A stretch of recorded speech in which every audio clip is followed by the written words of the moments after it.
2026 সালে এসে আপনি যদি একজন গ্রাফিক ডিজাইনার হতে চান তাহলে এই ভিডিওটি আপনার জন্য, কারণ আজ থেকে আমাদের শুরু হচ্ছে গ্রাফিক ডিজাইনের উপর ফুল কোর্স, যেখানে কিনা আজকের ক্লাসে আমরা শিখব অ্যাডোবি ইলাস্ট্রেটরের সিলেকশন টুল। তো চলুন ভিডিওটি শুরু করা যাক। সবার প্রথমে আমাদের প্রয়োজন হবে অ্যাডোবি ইলাস্ট্রেটর সফটওয়্যারটি ডাউনলোড করা এবং ইনস্টল করা। সো সেই ভিডিওটি কোথায় পাবেন? সেই ভিডিওটি ইউটিউব কপিরাইটের কারণে আমরা আপলোড করেছি আমাদের ফেসবুক পেজে। সো আমাদের ফেসবুক পেজের লিঙ্কটা ডিসক্রিপশনে দেওয়া থাকবে বা আমি আপনাদেরকে দেখিয়ে দিচ্ছি। জাস্ট আপনারা ফেসবুকে যাবেন, যাওয়ার পর সার্চ বারে লিখবেন MA মার্কজা। ওকে, লেখার পর এন্টার দিবেন। দেওয়ার পর দেখতে পাবেন এই যে একটি পেজ আমাদের সামনে শো করছে। সো এখান থেকে 5 মিনিটে অ্যাডোবি ইলাস্ট্রেটর 2026 ইনস্টল করুন। এটা আপনারা এখান থেকে ডাউনলোড করে নেবেন। আপনারা আপনাদের পিসিতে চলে যাবেন। এখানে আসার পর আপনারা সার্চ করবেন অ্যাডোবি ইলাস্ট্রেটর লিখে সার্চ করবেন। সো এখানে চলে আসবে। এটা হলো অ্যাডোবি ইলাস্ট্রেটরের একদম latest version. So latest version open হওয়ার পর আমাদের সামনে ঠিক এই রকম শো করছে। এই রকমটা দেখে হয়তো আপনি ভাবছেন যে আসলে কি ওপেন হলো, কিছুই তো দেখা যাচ্ছে না বা বোঝা যাচ্ছে না। সো এখানে যদি আমরা দেখি যে দেখা যাচ্ছে লেটার, পোস্টকার্ড, কমন, এইচটিভি, মোর প্রিসেট। সো এখানে কিছু প্রিসেট রয়েছে, এই যে দেখতে পাচ্ছেন। এখানে হলো নিউ ফাইল এবং এটা হলো ওপেন। নিউ ফাইল বলতে কি যে আমরা নতুন একটা প্রজেক্ট যখন ওপেন করব, আর ওপেন বলতে কি বোঝায় যে এর আগে আমরা একটা প্রজেক্টে কাজ করেছি সেইটা আমি ওপেন করব। সো আমরা যেহেতু কোনো কাজ করিনি সে কারণে আমরা এখানে নিউ ফাইল ওপেন করব। সো এই যে এটা দেখতে পাচ্ছেন, এটা আমি রিসেন্টলি একটা কাজ করেছি আমার লগো নিয়ে, যে কারণে এটা এখানে রিসেন্টে চলে আসছে। সো আপনারা যখন কাজ করবেন তখন আপনাদেরও এখানে অনেকগুলো শো হতে থাকবে। তো জাস্ট আমি নিউ ফাইলে ক্লিক করে দিলাম।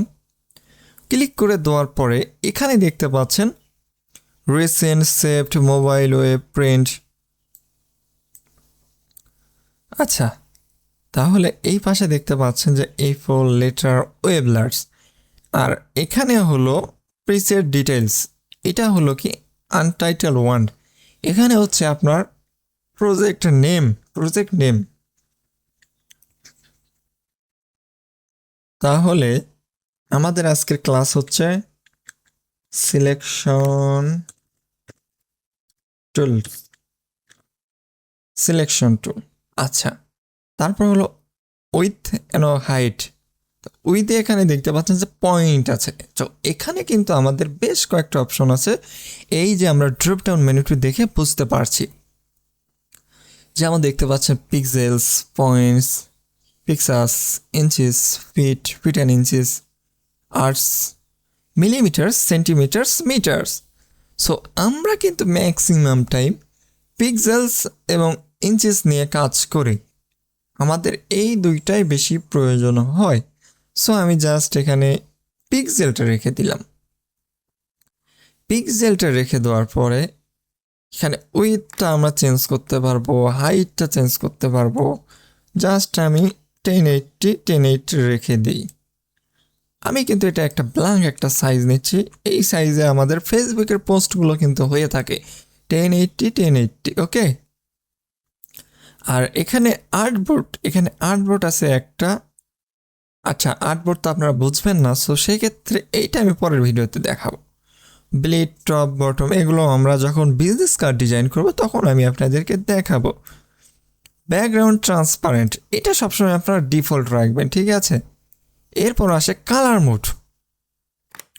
অ্যাডোবি ইলাস্ট্রেটর কিন্তু 2টি কালার মোডে কাজ করে, ফটোশপও কাজ করে, বাট আমরা এটাকে ম্যাক্সিমাম টাইম CMYK কালারেই কিন্তু কাজ করি।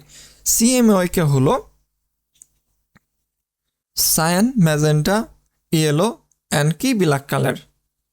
এটা আমরা ইউজ করা হয় প্রিন্ট মিডিয়ার জন্য। এই যে ব্যানার, ফেস্টুন যা কিছু আছে এই সবগুলো কিন্তু আমরা CMYK কালারে ইউজ করে থাকি। আর একটা আছে RGB কালার। এই RGB কালারটা আমরা ইউজ করে থাকি, যেমন হলো যে ফেসবুক বলেন, ইউটিউব বলেন, ইনস্টাগ্রাম বলেন, এইগুলোর জন্য আমরা RGB কালার ইউজ করে থাকি। এখানে রাস্টার ইফেক্ট আছে হাই 300 ppi, সো আমরা এটা সবসময় 300 রাখার চেষ্টা করব। এটা রাখলে হবে কি যে ইমেজ বা ভেক্টর বা শেপগুলোর কোয়ালিটি হাই দেখাবে। প্রিভিউ মোড ডিফল্ট থাকবে। মোড সেটিংয়ে যাব। মোড সেটিংয়ে আমাদের আহামরি কোনো কিছু নাই, সো এটা নিয়ে কোনো প্যারা নেবেন না আপনারা। জাস্ট এতটুকু সেটিং করলেই হয়ে যাবে। দেন আপনারা কী করবেন, এখান থেকে জাস্ট ক্রিয়েটে ক্লিক করে দেবেন। ওকে, ক্রিয়েটে ক্লিক করে দেওয়ার পর দেখতে পাচ্ছেন যে আমাদের সামনে এইরকম ইন্টারফেস শো করছে। আপনাদের সামনে এরকম ইন্টারফেস নাও শো করতে পারে। আপনাদের সামনে ওয়ার্ক স্পেস এসেনশিয়াল, আপনাদের সামনে কিন্তু এই রকম ইন্টারফেস শো করবে। আপনি চাইলে এই অবস্থায় কাজ করতে পারেন। আবার যদি চান আপনি উইন্ডোজে যাবেন, ওয়ার্কস স্পেসে যাবেন এবং এখান থেকে এসেনশিয়াল ক্লাসিকে ক্লিক করবেন। সো এইটাই মনে হয় আমার কাছে বেস্ট, সো আমি এইটাই ইউজ করি। সো এখানে দেখতে পাচ্ছেন উপরে আছে file, edit, object type, select effect, view, windows সেল।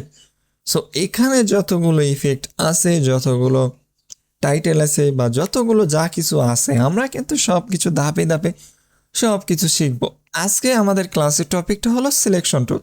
সো সেই দিকে যাওয়া যাক। দেখুন, এটার উপরে যখন আমি ক্লিক করেছি তখন কিন্তু সিলেকশন টুল নামে একটা অপশন চলে এসেছে। যে সিলেকশন এর পাশে কিন্তু ভি লেখা আছে, সিলেক্ট এন্ট্রি অবজেক্টস।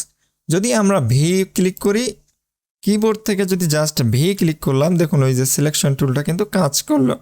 আপনি বুঝতে পেরেছেন কি না আমি আবার দেখাই আপনাদেরকে।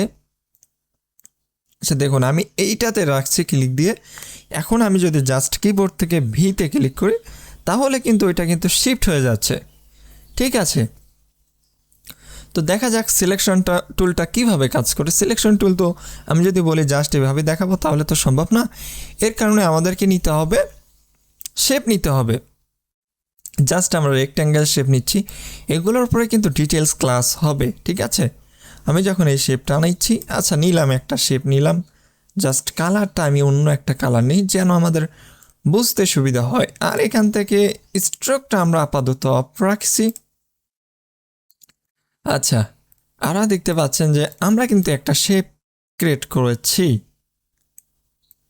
এখন এই শেপটাকে যদি আমরা ডিরেক্ট সিলেকশন টুল দিয়ে আমরা কি করতে পারি, আমরা যদি এটাকে এখানে রাখতে পারতেছি, আবার যদি এখানে নিয়ে আসতে পারতেছি, যদি ছোট করতে চাই ছোট করতে পারতেছি।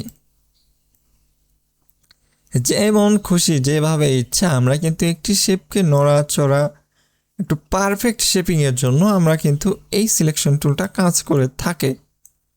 এখানে আমরা অনেক কিছু করতে পারবো। আচ্ছা, এইটাকে আমরা যদি একটু ডুপ্লিকেট করি,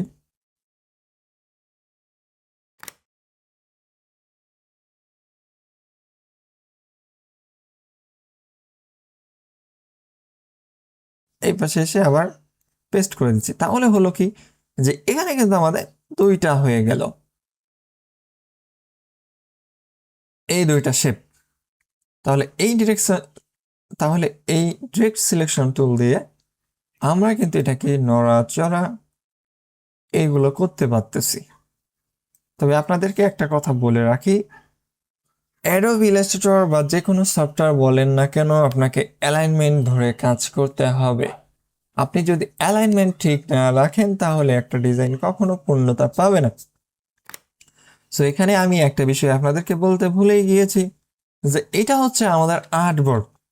এই আর্টবোর্ডের ভিতরেই কিন্তু আমাদেরকে কাজ করতে হবে। এর বাহিরে আমরা যত কাজই করি না কেন সেই কাজগুলো কিন্তু আমাদের শো করবে না, কখনোই শো করবে না। আর আমরা একটা ডিজাইন যখন কমপ্লিট করব, এই আর্টবোর্ডের বাইরে আমরা কিন্তু একটা সিঙ্গেল ডট পর্যন্ত রাখতে পারবো না। সো দেখুন আমাদের এখানে যে শেপগুলো আছে, রেক্ট্যাঙ্গেল টুল আছে, রাউন্ড রেক্ট্যাঙ্গেল আছে, এলিপস আছে, পলিগন আছে এবং স্টার টুল আছে। জাস্ট আমি ওপেন করছি। তাহলে এগুলো কিন্তু আমরা এই ডিরেক্ট সিলেকশন টুলের মাধ্যমে জানতে পারছি। আচ্ছা, এবার আসি আমরা একটু ডান পাশে লক্ষ্য করি। যেমন এখানে কিন্তু আমাদের একটা প্রপার্টিস ওপেন হয়েছে, এখানে স্টার লেখা আছে, ট্রান্সফর্ম আছে। ট্রান্সফর্ম এগুলো আমরা নেক্সট ক্লাসে শিখবো। জাস্ট আমরা আজকে কালার চেঞ্জ করাটা শিখি। এই যে এখানে আছে ফিল কালার, ফিল কালার থেকে অন্য একটা কালার দিলাম। আচ্ছা, হয়ে গেল। আমি চাচ্ছি এটাতে অন্য একটা কালার দিব, এই যে চেঞ্জ করে দিলাম, দিয়ে দিলাম। আচ্ছা, তারপর এটা দিলাম, তারপর এটা অন্য একটা কালার দিয়ে দিলাম। তো দেখা যাচ্ছে আমরা এখানে 3টা কালার দিয়ে দিলাম। আচ্ছা, আমরা যখন একটা শেপকে ক্রিয়েট করছি সেটা বোঝাই আপনাদেরকে। এখানে থাক। আচ্ছা, এই যে শেপটা ক্লিক করতেছি, এই যে এরকম করতেছে। আমরা চাইলে কিন্তু এটাকে একটা এক্সাক্ট শেপে কিন্তু নিতে পারতেছি না। তো সেই ক্ষেত্রে আমরা কি করবো, এগুলোকে আমরা ডিলিট করে দিই। কিবোর্ড থেকে ডিলিট অপশন ক্লিক করলে এটা কিন্তু ডিলিট হয়ে যাবে। এটা নিয়ে কোনো প্যারা নিতে হবে না, ঠিক আছে? এই যে নিতেছি, এখানে আমি যদি কিবোর্ড থেকে শিফট প্রেস করে কাজ করি, শিফট যদি প্রেস করি তাহলে হবে কি, এখানে উইথ হাইট সবকিছু কিন্তু একদম সমান থাকবে, ঠিক আছে? উইথ হাইট সমান থাকার জন্য আপনাকে অবশ্যই শিফট প্রেস করে কাজ করতে হবে। দেখুন, আমরা যদি একটা ইলিপস নেই বা বৃত্ত নেই, এই দেখতে পাচ্ছেন এটা কিন্তু সমান হয়ে গেল। আর যদি শিফট ছাড়া প্রেস করি তাহলে দেখুন এই যে এরকম বাঁকা তেরা হয়ে যাচ্ছে, ঠিক আছে? সো এই কারণে আমরা কিন্তু শিফট ইউজ করব। সো আজকের এই ভিডিওটা এই পর্যন্তই। আপনারা অবশ্যই আপনাদের অ্যাডোব ইলাস্ট্রেটর সফটওয়্যারটি দেখবেন। দেখার পরে কোথাও কোনো কিছু বুঝতে অসুবিধা হলে আপনারা কিন্তু আমাদের গ্রুপে যুক্ত হয়ে যেতে পারেন। সো আমি আপনাদেরকে আমাদের গ্রুপটি শেয়ার করছি, দেখুন ভিডিও ডিসক্রিপশনেও অবশ্য দেওয়া থাকবে ফেসবুক গ্রুপটি।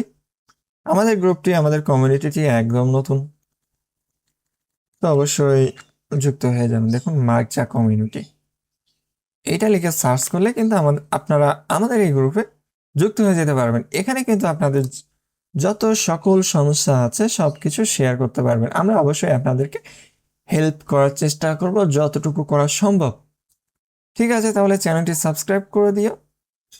নেক্সট ভিডিও দেখার আমন্ত্রণ রইল। ধন্যবাদ সবাইকে।